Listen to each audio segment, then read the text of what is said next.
Alright, we're back again. This time we're talking about the new movie Amsterdam. I did say in my last video I was going to start making videos consistently again, and here we are, back after a couple days. I didn't leave for over a month this time. I hope everybody's doing well. Before I start the video, I will say if this is your first time here, obviously I make videos about movies. I also talk about music, so if you're into the type of stuff, maybe subscribe, leave a like, stick around and listen to what I have to say. And yeah, that's about it. Let's get into it.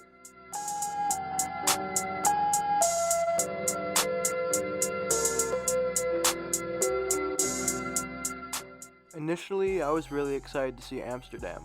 That was because of the stacked cast: Christian Bale, John David Washington, Margot Robbie, Chris Rock, Robert De Niro, Anya Taylor-Joy, etc. And before I knew that the director, David O. Russell, kind of a creep. So now knowing that, Amsterdam being mediocre and middle of the road hurts less.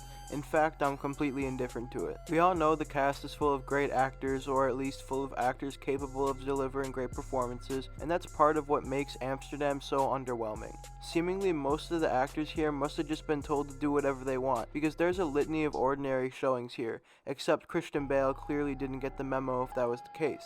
As always, he acted his ass off. He embodied the character of Bert to the fullest. Moving on to Christian's co-stars, John David Washington and Margot Robbie, they kind of dropped the ball with this one. Both JDW and Margot have their respective great past performances, but it just didn't feel like they attacked Amsterdam with the same seriousness they approached their past roles with. Their acting felt plastic and dry. They didn't embody the characters of Harold and Valerie respectively. Unfortunately, when it comes to bad performances, that's not even the worst it gets. Chris Rock, who I should probably add didn't see a ton of the screen, reminded me of Kevin Hart in The Rock.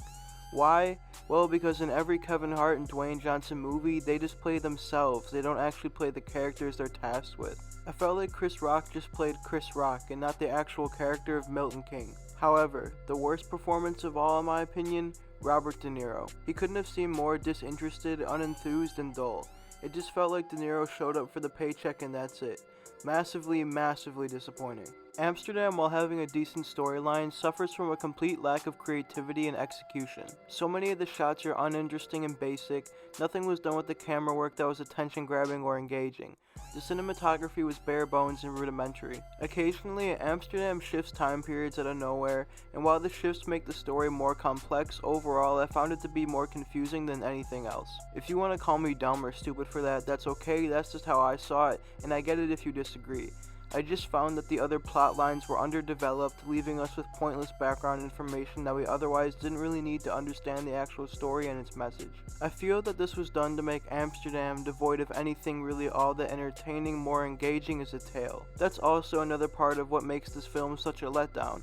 The action, the dialogue. Now, Amsterdam is certainly not an action movie by any means, but the entire runtime there's nothing to keep you on the edge of your seat. The dialogue is boring and it isn't helped by uninspiring performances from the main characters, with the exception of Christian Bale, of course. There's really not a whole lot done in the entire movie until one of the final scenes that ups the stakes. The things that were done to raise the stakes, like the death of Liz Meekins and her father, we have no reason to care about. Why should we as an audience care about Liz's killing or her dad already being dead if we know nothing about either of them? There's not even an interesting soundtrack to make the film more enjoyable and riveting. So yeah, that's a lot of negatives, but besides all that, I still think Amsterdam can be an enjoyable watch. Although there's a good number of mediocre and bad performances, the film still does possess the star-studded ensemble cast. So if that's enough for you, then great, go watch it and have a good time, don't listen to me. I did find the movie started to drag as it went on, but I didn't hate watching it. It was a decent first time watching experience for me. The last thing I'll mention is my favorite part of the movie, the ending. I'm not trolling and saying my favorite part of a bad movie was when it ended, I mean it genuinely.